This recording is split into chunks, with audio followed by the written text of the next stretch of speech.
Well, I believe in active learning. I believe that the day of kids sitting in rows in a classroom and listening to lecture, that's a thing of the past. I mean, obviously, I think there's going to be times that has to exist. But what I want to see is I want to see students engaged in their own education. I want to see them being able to discover on their own with a teacher who becomes more of a facilitator that guides and models the students to help them explore and learn, because when that occurs, I think what's happening is the kids are exploring and learning the things that are of interest to them. And their interest then is piqued as a result of being able to learn on their schedule, okay, according to their interests. And what you have is a teacher then who guides them and mentors them through the process and helps them understand what it is that they're learning and puts it all together into a curriculum, into a concept that results with education of the child. My definition of an engaging learning environment is where you would walk into a classroom and you've got kids that are paying attention, that are not checked out, that are actively participating in their learning, that are asking a lot of questions, that are motivated even to challenge a teacher and say, maybe that's not exactly right, that are not just listening to a lecture, but also participating in that process.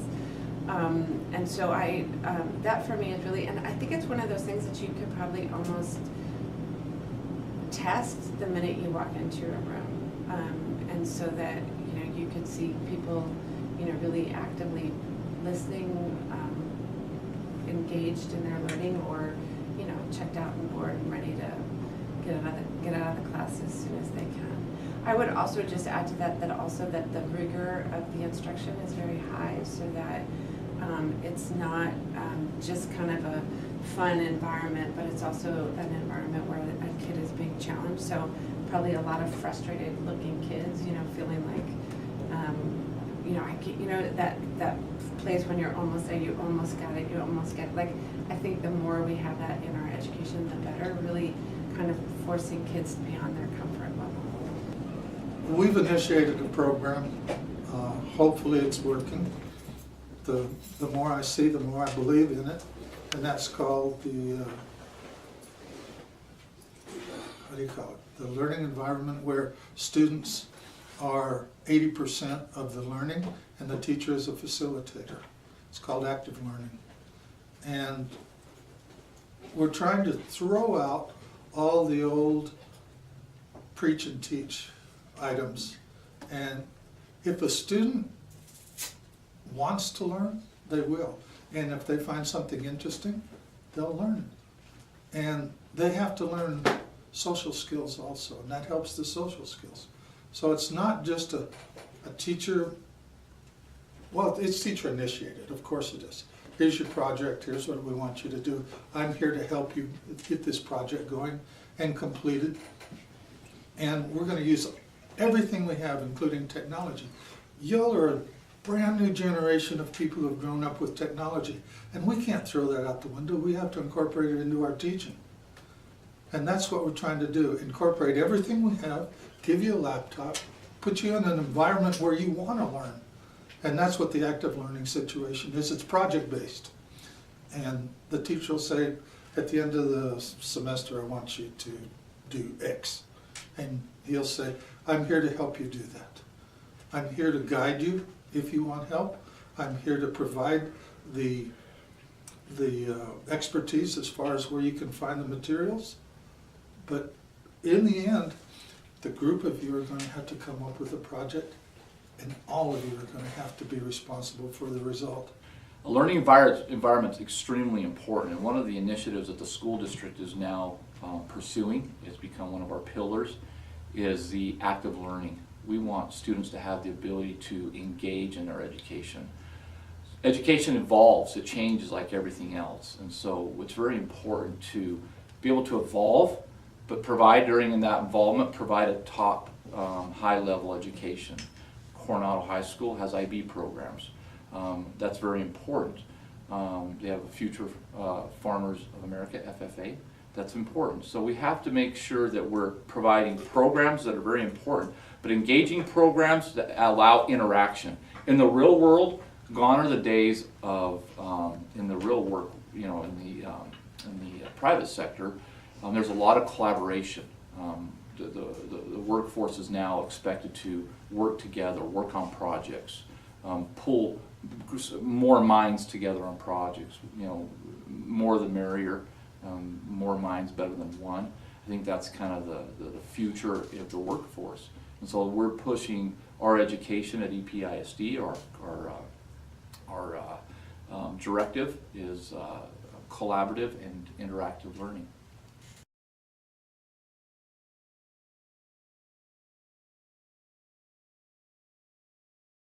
By the current school board? Well, we have some very good goals, and active learning is one of them. And ultimately, we believe that by implementing the active learning concepts, the dual language that we're implementing, which is real important, also early college and dual credit programs, I think all of that is going to result with a student that's going to be challenged more, but who's going to succeed more than following the past traditional education that we're all used to. And then my hope is, because they're engaged in education and the student wants to learn, that they'll want to continue learning beyond the high school and can continue into higher education, or at the least vocational technical education. So that, because these are kids that have, throughout their education career, have learned to enjoy learning, and they want to keep learning and understand that education is key for them to be able to succeed in the world. So what we have done, and I'm not 100% convinced that it's getting us what we want, and part of our job as a school district is to really make sure that if we've provided instruction and the goal, or resources and the goal, that we're then also monitoring to make sure it's okay. We have hired a firm that is providing both professional development and coaching to all of our teachers, with the goal of having active learning in all of our classrooms in, I think, within 3 years. And I've heard, so I've heard from some folks that that's really working well, and I've heard from others that it's not. So I really want to make sure that at the end of the day that we're getting what we pay for. And one way that we're measuring that with our student outcome goals, I don't know if you had a chance to check out our student outcome goals, but every year we survey students, and we haven't done it uniformly across the district, but now we're going to do it uniformly across the district. And it's I can't remember, it's a Gallup survey that's nationally normed, and that Gallup survey asks students to really essentially grade their school and grade their, and one of them is an engagement score that really looks at how engaged students are in their classroom, whether they feel like they're being challenged, whether they're feeling like they're being supported by their campus, whether they feel safe on campus. So we're going to use that score and hope to improve over time in that score as a way to figure out whether that's actually happening. All right. And that's also going to teach you, like we were talking about before, how to manipulate yourself in the workplace. Get along with people, come up with your own solutions. Social and emotional learning is a big project we're working on right now. We had problems in the past, and we want to incorporate that also.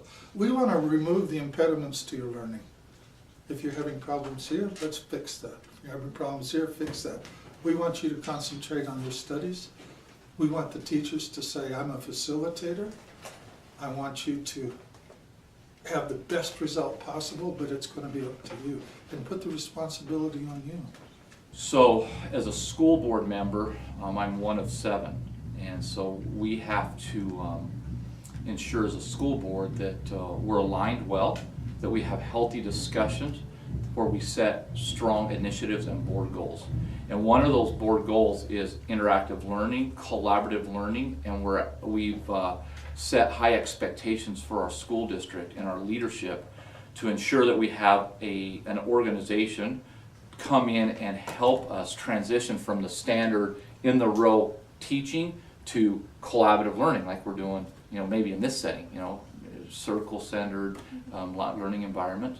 So, to answer your question specifically, we've contracted an organization that right now is working with a select group of teachers at a school, and those teachers will become certified to help their feeder programs, and those other schools in the district become certified in engaged learning and active learning.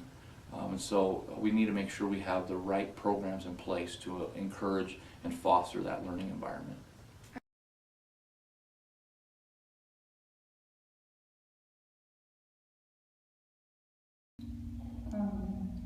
I think that the board has done great in giving us this engaging new innovation district that we're now working with.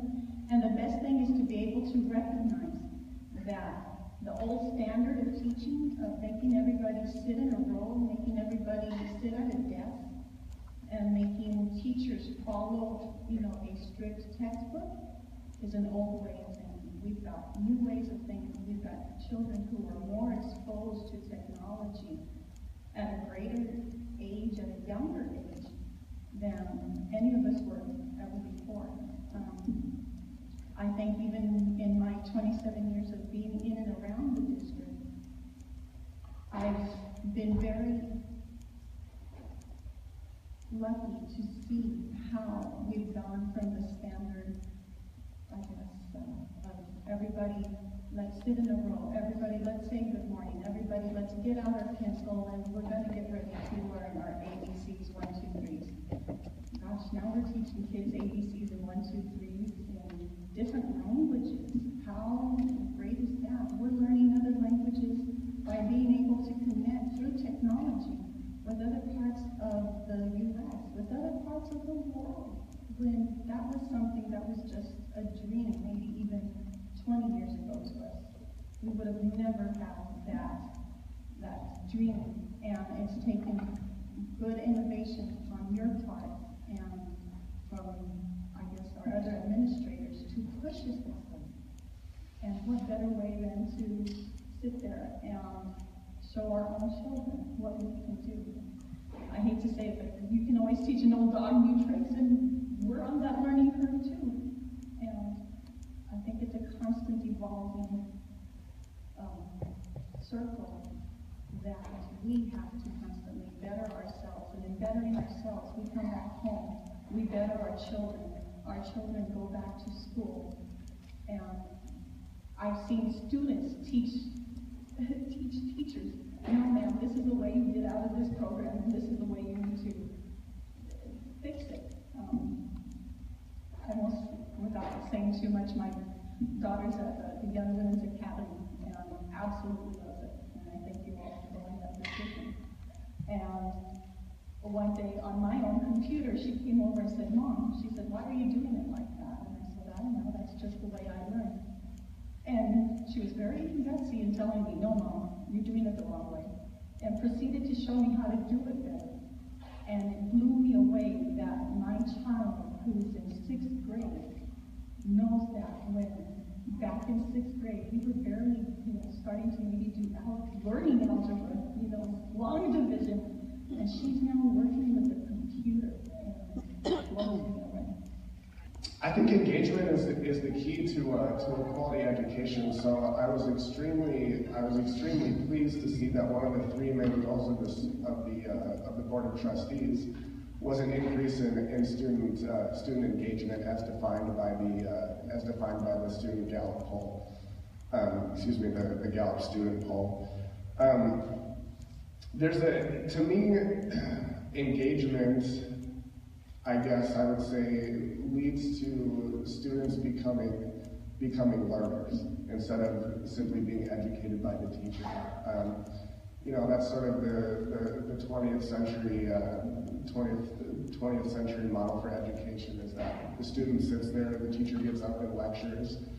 The fact of the matter is that the world is changing, and in order to educate these children to have a chance at the jobs of the 21st century, they need to be engaged. So they need to get away from the sort of the passive learning of the past in order to be engaged in the classrooms in the future, in order to get them ready for the jobs of the future. Well, I think it's different depending on what you're teaching. My definition of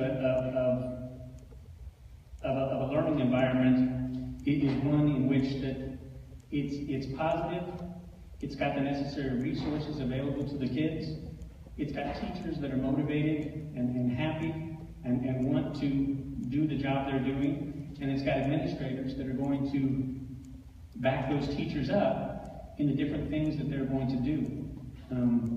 One of the things that always frustrates me a little bit about education, whether it's early childhood education or education in elementary, middle, or high school, is sometimes we're afraid to try new things that may work.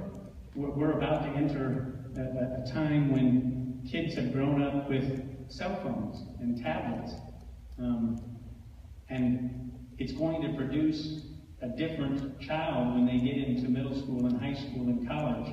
So we've got to figure out different ways to engage those children as we're providing that kind of environment. So as we come up with different challenges, it's important that we're open to the different suggestions that we have and resources that we have. One of the neat things that happened when I was originally on the school board is that as usual with the EPISD or any school district in El Paso, we're always needing additional funds. We challenged the different departments, and with a suggestion that we got from one of the parents, which was, why do we turn on the lights for the football games so early, and why do we leave them on so late? Simple little suggestion, you wouldn't think it would make a big difference, but the facilities came up with a program to be able to turn on half of the lights an hour before the football game. Of course, they were all on during the football game, unless we were playing Franklin, and it was Coronado, and then we left half of them off still.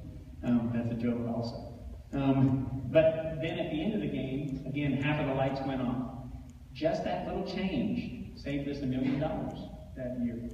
And so it was important for us to get suggestions from the public and be able to handle those different things and be able to implement some of the different suggestions. And like I said, it saved us $1 million.